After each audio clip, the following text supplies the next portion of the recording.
Running for his fifth term for the Haverhill City Council is attorney Tom Sullivan.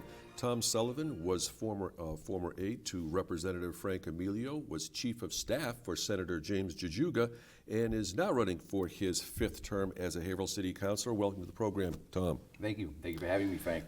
You know, can you tell us really as far as what you've seen since you've been on the City Council and what you foresee down the road as some compelling factors that need to be addressed that you'd like to be a part of? Well, since being appointed by my fellow councilors in that election from 2011 when Sven Amirian stepped down to become president of the Chamber of Commerce, I've seen a lot since 2011, a lot of positive changes here in Haverhill. Certainly the downtown area has changed greatly and continues to change and will continue to change over the course of my lifetime and the next generation's lifetime. With the public schools, you know, we've had some real challenges, and we still do. But the public school system is improving, slowly but surely, since 2011 especially. And the same with the general look of Haverhill. Haverhill is a much more attractive city in 2019 than it was when I took office in 2011. Cleaner streets and sidewalks, more vibrant and active recreational facilities and parks, which you know is one of my passions and one of my focal points. There's a lot of more good that has gone on in Haverhill since I've been elected to the Haverhill City Council than bad.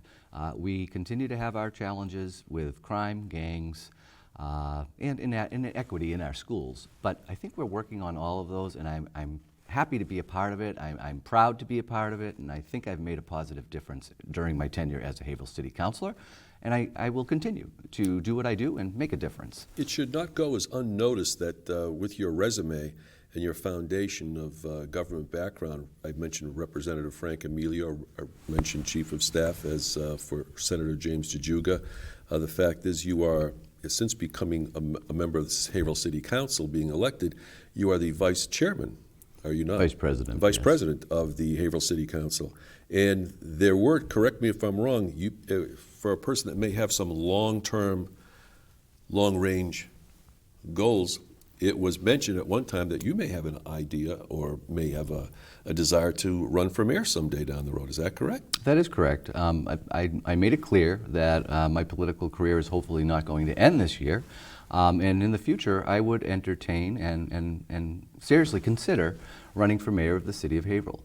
I did not run this time because, quite honestly, I did not think that I would beat the mayor, and I did not want to lose my voice in government.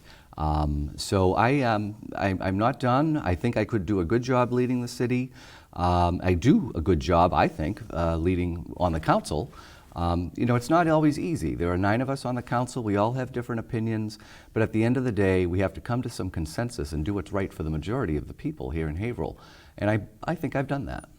One of the things I think that many people take for granted or don't pay specific attention to are the parks and recreation areas that the city of Haverhill happens to offer, and you are the chairman of the National Resources Committee, are you not? Yes, I am, and it's a subcommittee of the City Council. We oversee all the parks and recreational facilities, as well as public properties.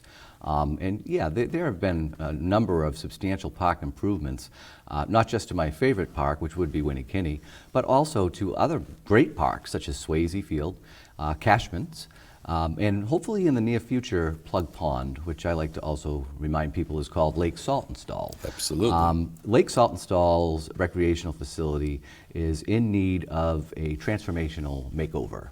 And the mayor agrees, and he is currently seeking grant money to see if we cannot perhaps get a park grant or other grant to make some really nice improvements over at Plug Pond.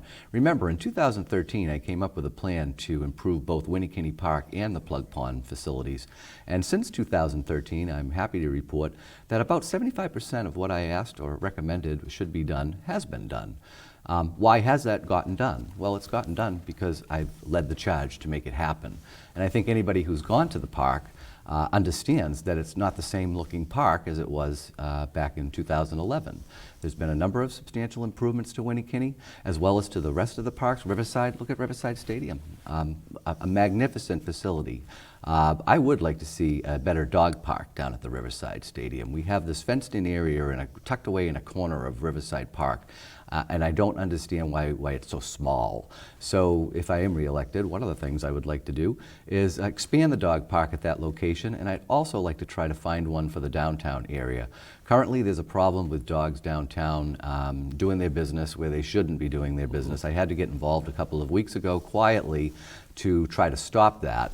And the police department is now issuing tickets downtown, and they're going at the key hours of 5 to 7 a.m. and 5 to 7 p.m. when people leave for work, when people come home for work. That's when the problem seems to exist.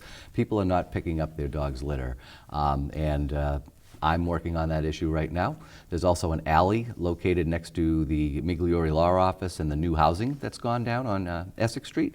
And for some reason, the alley was left uncleaned.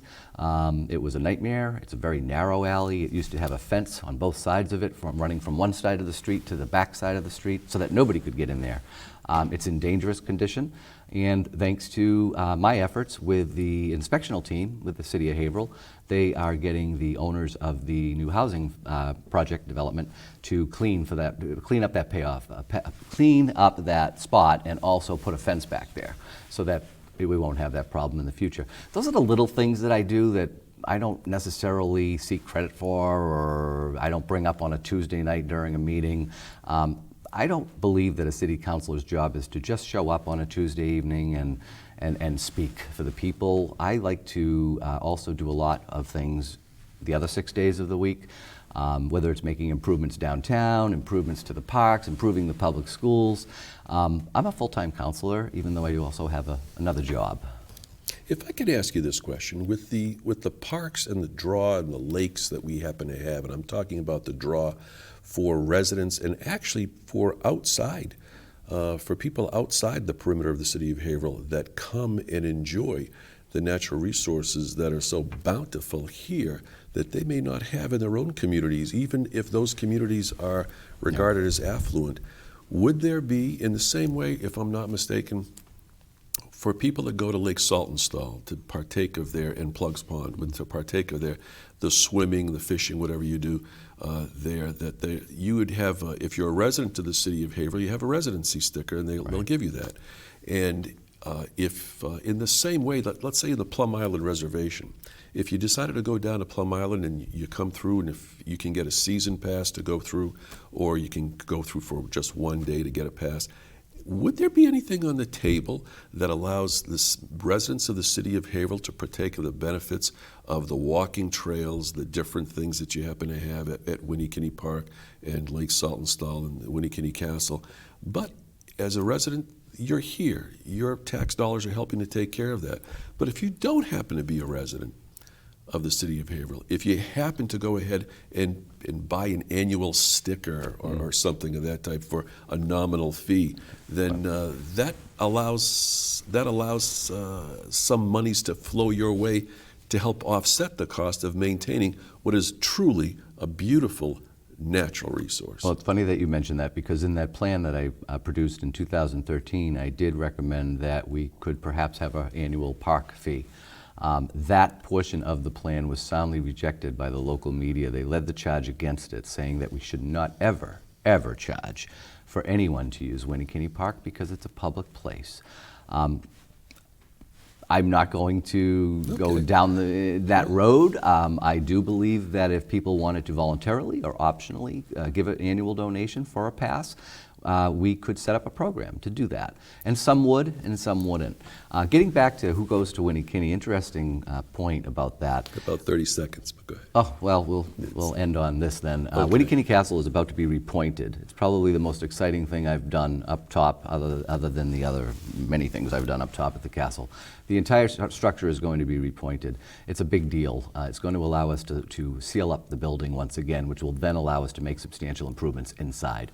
I look forward to that. I look forward to working on all the issues, and I'm sorry we didn't have enough time to really get into the schools and public safety. I am a leader on those issues, one of many, and I hope to be able to be a part of that in the future. That's great. We appreciate you being here, Tom Sullivan, and we wish you the best of luck in the November 5th election. And for people that would like more information on Tom's campaign and what he happens to stand for, don't hesitate to Google his name and go to his website or even give him a call. I'm sure he'd be happy to have a conversation with you. And you can find me on Facebook. And on Facebook as well. Thanks very much, Tom. Thank you. Okay. Appreciate it. We hope that this program has been a point of reference for you. And until next time, my name is Frank Novak, and thanks very much for watching. And remember to vote on Election Day, Tuesday, November 5th.